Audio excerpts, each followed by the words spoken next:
കൈക്കൂലി വാങ്ങുന്നതിനിടെ Mannarkkad taluk സർവേയറെ vigilance arrest ചെയ്തു. Taluk surveyor PC രാമദാസാണ് Kanjirappuzha ചിറക്കൽപ്പടിയിൽ നിന്ന് വിജിലൻസിന്റെ പിടിയിലായത്.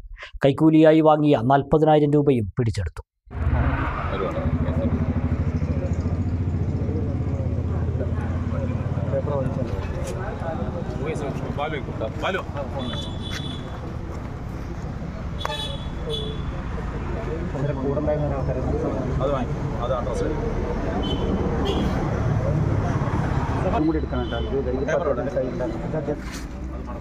ഷെഫീഖ് വയസ്സെത്രയായി?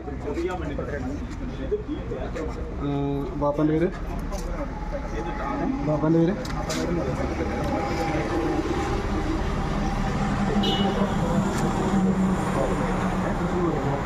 ആനമൂളിയിലുള്ള 10 സെന്റ് ഭൂമി തരം മാറ്റാനായി അപേക്ഷിച്ച സ്ഥല ഉടമയോട് ആദ്യം 75,000 രൂപയാണ് രാമദാസ് ആവശ്യപ്പെട്ടത്.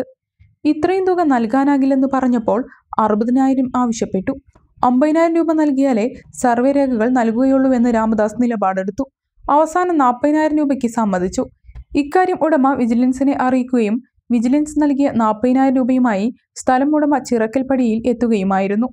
നേരത്തെ പറഞ്ഞുറപ്പിച്ച പ്രകാരം സർവേയർ ചിറക്കൽപ്പടിയിലെത്തി തുക കൈപ്പറ്റിയതോടെ DYSP ദേവദാസ്, ഇൻസ്പെക്ടർ മിഥുൻ എന്നിവരുടെ നേതൃത്വത്തിൽ രാമദാസിനെ അറസ്റ്റ് ചെയ്തു. രാമദാസ് നേരത്തെ ഒറ്റപ്പാലം സർവേയറായിരുന്നു. 2016 സമാനമായ കേസിൽ രാമദാസ് അറസ്റ്റിലായിട്ടുണ്ട്. അന്ന് കടമ്പഴിപ്പുറത്തു നിന്നും കൈക്കൂലി വാങ്ങിയ തുകയോടെ വിജിലൻസ് അറസ്റ്റ് ചെയ്യുകയായിരുന്നു.